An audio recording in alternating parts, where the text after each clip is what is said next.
my name is Jen, and today we're looking at the Pilates exercises that take place in side lying. There's many variations of these exercises, such as up and down, kicking, and even circles. Today I'm excited to share with you my favorite modifications for people with spinal fusions. The first modification that I love and recommend is to come all the way down onto your side. Sometimes these exercises are taught on the elbow, which will put the spine into a side bend position or lateral flexion. We can easily stay more neutral through our spine and pelvis by coming all the way down to the floor and lying on our side. When we lie down on our side, we need to be very mindful of our head, neck, and shoulders organization. We want to try to stay neutral through our neck so that our head doesn't drop towards the floor or up towards the ceiling. So this means we need to have a prop under our head that is wide enough to reach from the outside of our shoulders to our ear. So that could be a wide array of objects. Sometimes a block that is on the low side is a good height for people who have wider shoulders. Other options include just a folded up towel, and you can adjust the folds as many as you need or as few as you need. Another option is a blanket. So for me, I know that I either like a blanket folded as such or a block on the low side. I'm quite wide through my shoulders, so that might not be right for you. The last modification I really like for people with spinal fusions is to place a block underneath the top foot. Generally, that block will be on the medium height going this way.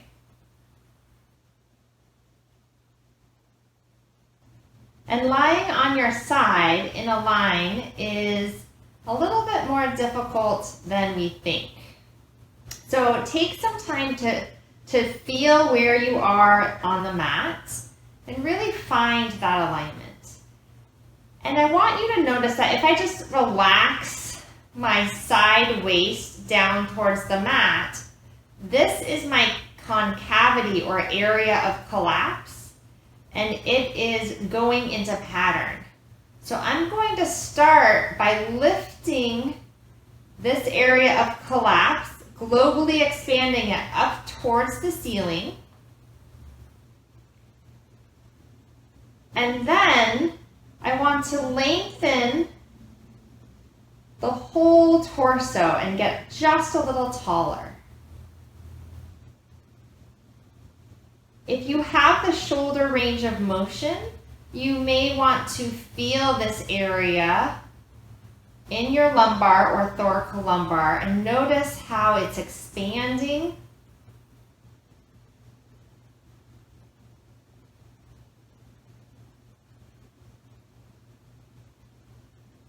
Notice how the muscles that are in that concave area are lengthening and also activating.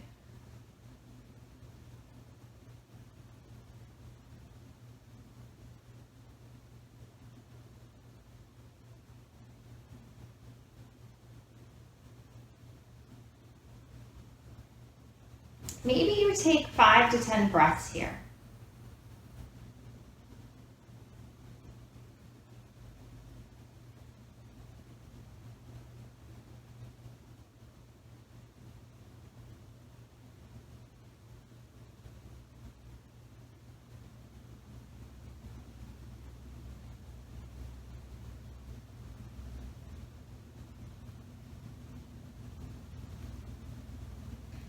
Then, if you'd like, you can place your top arm on your shoulder. You could also pat your head here. And then we will start to lift and lower the leg. So you can float the leg up and then float the leg down.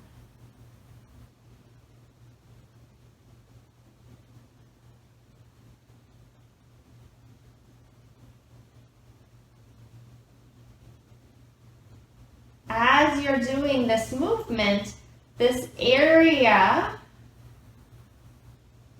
the top waist is staying very stable. It's expanding towards the ceiling. It's lengthening and it's moving towards the back space.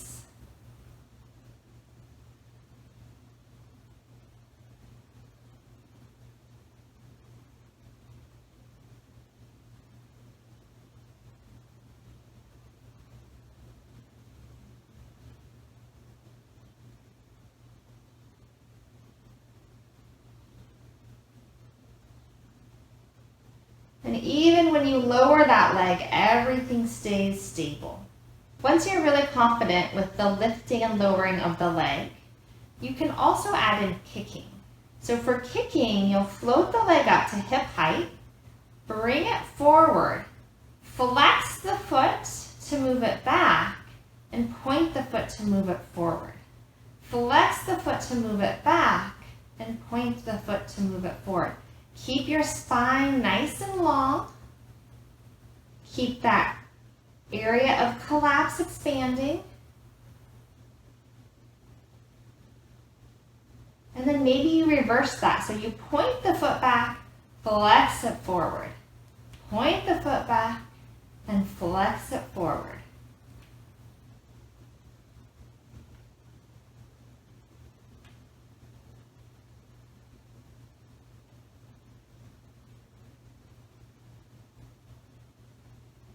For an extra challenge, after you've become very familiar with the lifting and lowering and kicking, you can add in circles. So you float that top leg up and flex the foot.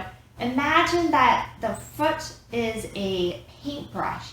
You're going to paint lovely polka dots while the spine stays calm, while your areas of collapse remain stable.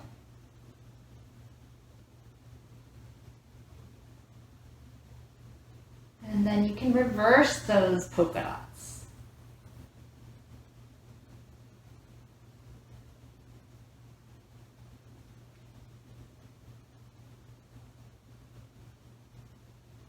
Now on this second side, you'll want to still take just as much time to make sure that you're in good alignment.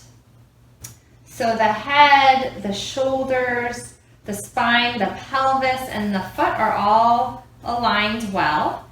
And you will also want to make sure that your shoulders are stacked on top of each other. So one's not long or closer to your ear. And just also check in that your pelvis is nicely stacked as well. You'll start the same way with lifting and lowering the leg.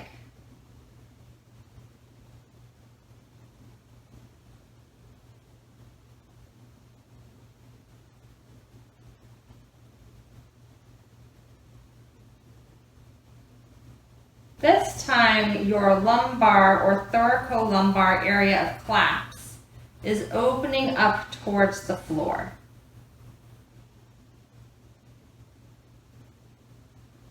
And gravity is helping it do so.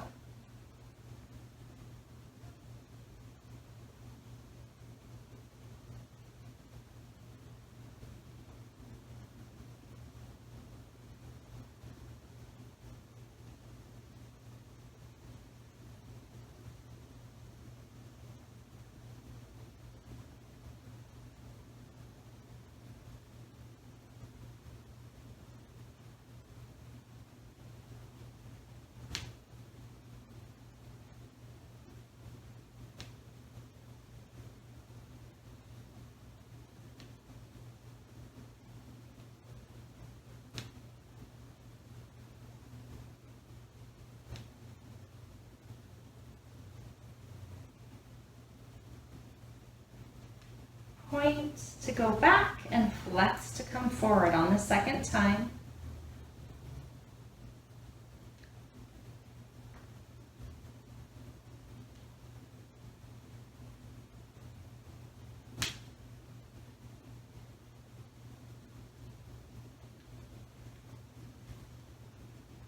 And your last variation are the polka dots. Find the long spine, feel the support from the front of your body, from your abdominals, and draw those circles.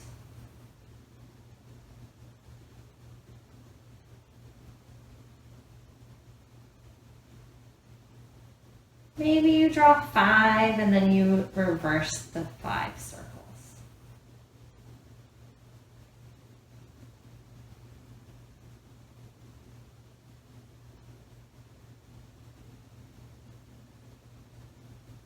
Thanks for joining me today. Once again, my name is Jen Gorman, and I am a patient advocate and teacher for people with spinal fusions and scoliosis.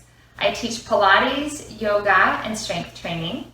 You can find out more about me or reach me at scoliosisandbackcare.com. Thanks so much. Bye.